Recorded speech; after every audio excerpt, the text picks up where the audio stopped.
Success টিউটোরিয়ালে তোমাদেরকে আবারও স্বাগত জানাই। আমরা এর আগে একটা ভিডিওতে আলোচনা করেছিলাম যে কিছু প্রয়োগ যেগুলো তোমাদের আগামী মাধ্যমিক পরীক্ষায় খুবই ইম্পর্ট্যান্ট। আমরা 1 নম্বরে একটা প্রয়োগের আলোচনা করেছিলাম যে সমকোণী ত্রিভুজ এবিসি আর কোণ এ সমকোণ, অতিভুজ বিসি এর উপর লম্ব এডি, প্রমাণ করি যে ত্রিভুজ ABC divided by ACD is equal to BC square by AC square. এটা 18.4 অনুশীলনীর কোশ্চেন নম্বর 5 তোমাদের বইয়ের। কিন্তু এটি তোমাদের বইতে করে দেওয়া নাই, কিন্তু এটি খুব গুরুত্বপূর্ণ, তাই আমি এর উত্তরটা নিয়ে আজকে আলোচনা করব আজকের এই ভিডিওতে। ভিডিওটি শুরু করার আগে তোমাদেরকে একটা অনুরোধ, যারা আমার চ্যানেলে তোমরা অবশ্যই চ্যানেলটি সাবস্ক্রাইব করে দিও। চলো আমরা শুরু করি আজকের এই প্রয়োগের উত্তর।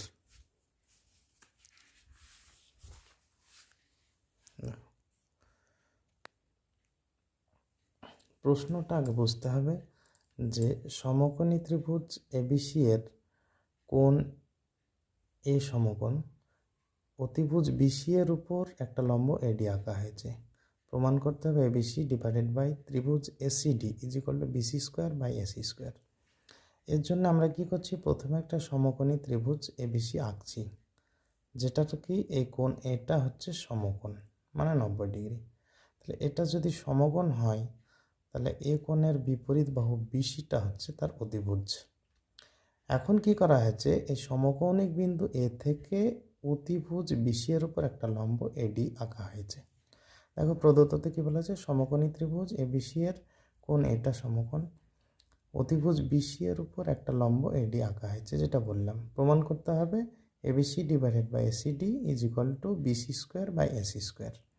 এখন প্রমাণটা কিভাবে করা হচ্ছে, দেখো যে এবিসি সমকোণী ত্রিভুজের সমকোণিক বিন্দু এ থেকে অতিভুজ বিসি এর উপর এডি লম্ব।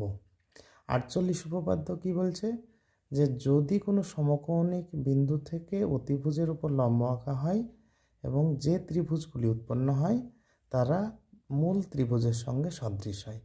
এখন দেখো আমার এখানে ত্রিভুজ এসিডি উৎপন্ন হয়েছে এডি অঙ্কন করার ফলে। এই এসিডিটা কি হচ্ছে, মূল ত্রিভুজ এবিসি এর সঙ্গে সদৃশ। তো এসিডিটা মূল ত্রিভুজ এবিসি এর সঙ্গে সদৃশ হওয়ার জন্য আমরা কি লিখতে পারছি, যে এই ত্রিভুজ এসিডি এর এসিডি এর এই সিডিটা হচ্ছে তোমার কি ভূমি। তাহলে যদি তুমি এসিডি ত্রিভুজের ভূমি নাও তাহলে তোমাকে এবিসি ত্রিভুজেরও ভূমি নিতে হবে। এবিসি ত্রিভুজের ভূমি তুমি কাকে বলতে পারো, এবিসি ত্রিভুজে দেখো এই এবিসি ত্রিভুজের বিসি যদি অতিভুজ হয় তাহলে এসিটা হচ্ছে ভূমি।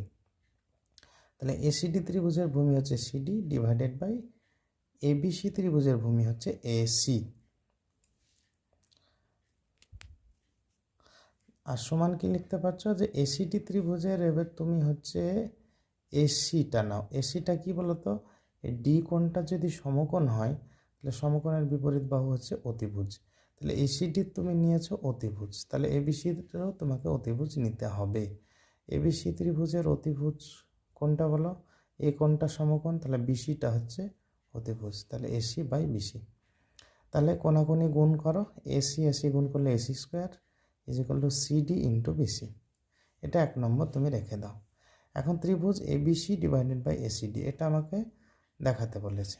তাহলে এবিসি ত্রিভুজের ক্ষেত্রফলের ফর্মুলা কি, আমরা জানি যে কোনো ত্রিভুজের ক্ষেত্রফলের ফর্মুলা হচ্ছে হাফ ইন্টু ভূমি ইন্টু উচ্চতা। তাহলে এবিসি ত্রিভুজের ক্ষেত্রফল হচ্ছে হাফ ইন্টু তার ভূমি। দেখো ভূমি, এখন অতিভুজটাকে তুমি ভূমি মনে করো, তো বিসি ইন্টু উচ্চতা কি বলো তো এডি। তাহলে half into BC into AD হচ্ছে এবিসির ক্ষেত্রফল। আর এসিডির ক্ষেত্রফল দেখো এসিডি, এসিডি ত্রিভুজের ক্ষেত্রফলের ফর্মুলা একইভাবে হাফ ইন্টু ভূমি ইন্টু উচ্চতা। তাহলে এর দেখো হাফ ইন্টু ভূমি করছি এডিকে, তাহলে হাফ ইন্টু ভূমি ইন্টু তার উচ্চতা হচ্ছে সিডি, হাফ ইন্টু এডি ইন্টু সিডি। এখন দেখো উপর থেকে এডি এডি চলে যাচ্ছে, এডি এডি কেটে যাচ্ছে, হাফ হাফ কেটে যাচ্ছে, তাহলে বিসি বাই সিডি পড়ে থাকছে। এখন আমরা কি করছি, উপরকে আমরা বিসি দিয়ে এবং নিচকে বিসি দিয়ে গুণ করছি। তাহলে বিসি বিসি গুণ করলে কি হচ্ছে, বিসি স্কোয়ার। আর সিডি ইন্টু বিসি, দেখো আমরা প্রথমেই সিডি ইন্টু বিসি একটা বের করে রেখেছি।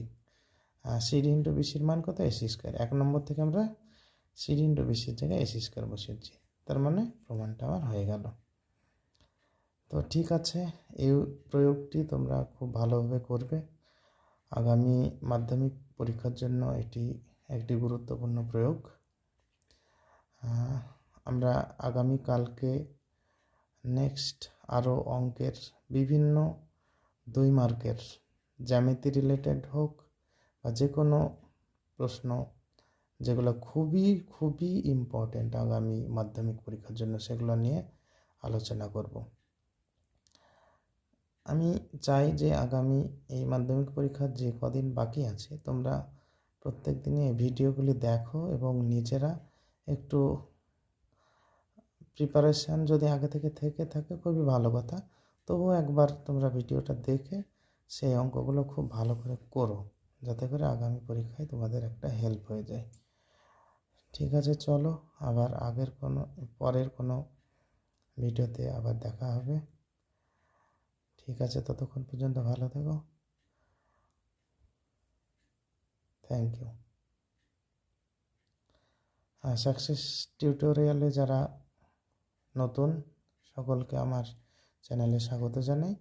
তোমরা আমার চ্যানেলটি সাবস্ক্রাইব করে দিও এবং বেল নোটিফিকেশানটি অন করে রেখো, যাতে নতুন নতুন ভিডিওগুলি তোমরা ছাড়ার সঙ্গে সঙ্গে দেখতে পাও। Thank you.